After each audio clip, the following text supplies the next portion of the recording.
Baseball analyst Doug Glanville joins us now here on SportsCenter, and I realized that with the NBA and the WNBA, there were less games scheduled on Wednesday, just 3 in each of those leagues, and all of those games were postponed, where Major League Baseball had plenty more games on the schedule. But what do you make of some games being played and some games not being played, or even some players choosing not to play, but the Rockies played, Matt Kemp's not going to play, but the team decided to go ahead and play?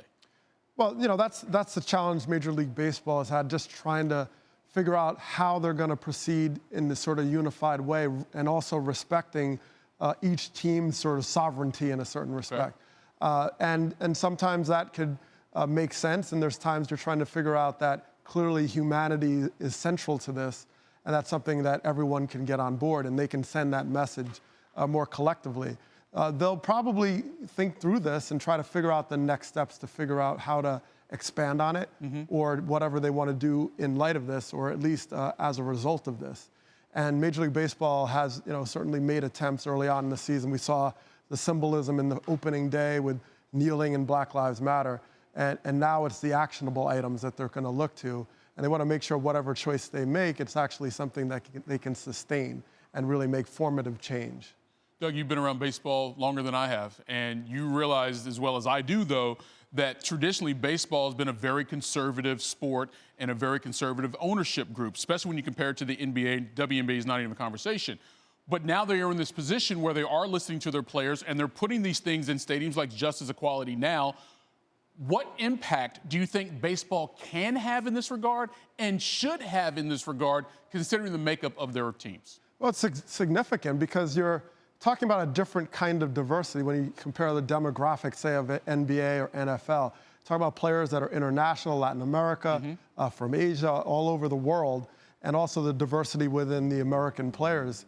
So within that, you recognize that speaking on these issues and coalescing around it is symbolic and significant, because players are saying, although this may be not my identity and I may not be the aggrieved group directly, I still see you as my brother and I'm standing by you. That's a powerful message when you're not necessarily directly affected, but you can empathize and you can take steps and stands to be able to have their back, which I think makes creates great potential for Major League Baseball to have a unique position in this discussion and actually forge change that comes from a kaleidoscope of people. This is a sports show, and we're trying to have these conversations in the framework of sports. But the fact of the matter is, if these issues weren't happening in the community, these players wouldn't be taking these positions and these protests to the level that they have. So let me ask you this question. You have firsthand knowledge and experience in terms of working in the community with policing and police reform. From your experience and other people that you've talked to, what confidence did you have, Doug, that this thing can change quickly enough that we're not talking about this on SportsCenter anytime soon? Well, it's a slow process, and you need both. You need the sort of in-your-face, symbolic recognition that this needs to stop, but you also need that slow work in the back burner, in the courtrooms and legislation that is also working in tandem. I think that's the challenge of connecting those dots, of saying we want to take a stand, but then we want the change to continue on. And that work is often slow behind the scenes. For example, I work on the Connecticut Police Officers Standard and Training. Now, these councils exist in every state in America, but some don't have civilians on them. Some are just law enforcement. It's a very different look depending on your state. Well, I think, for example, you could say, I'd like to advocate to have civilians on all these boards, representative of people on the ground, to have that dialogue with law enforcement in the room that set the standards for training, set the standards for discipline or certification or decertification.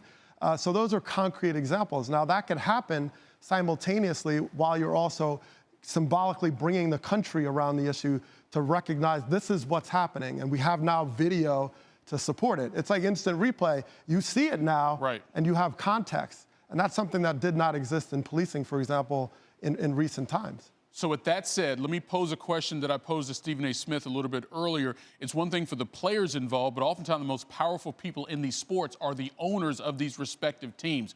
What impact do you think it would have locally if the owners of Major League Baseball were talking to governors, mayors, police union presidents to try to help these things get done faster based on what these players have done? A huge impact, absolutely. The power that's there, And they already are engaging in legislative processes already, whether it's stadium financing or there's always an aspect that they're at. They have those connections. They're at the table already.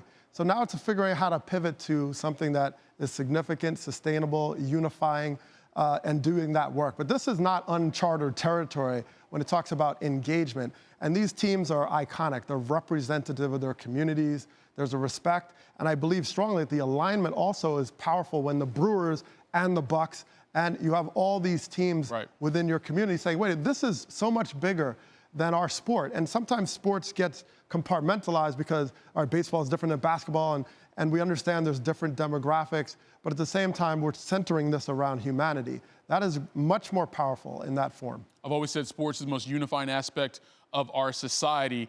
It would be great if we could use that sport unity to bring forth this change and make our respective communities greater in unity. Doug Glanville, always smarter when I talk to you, brother. Appreciate it. All right, man. Appreciate it.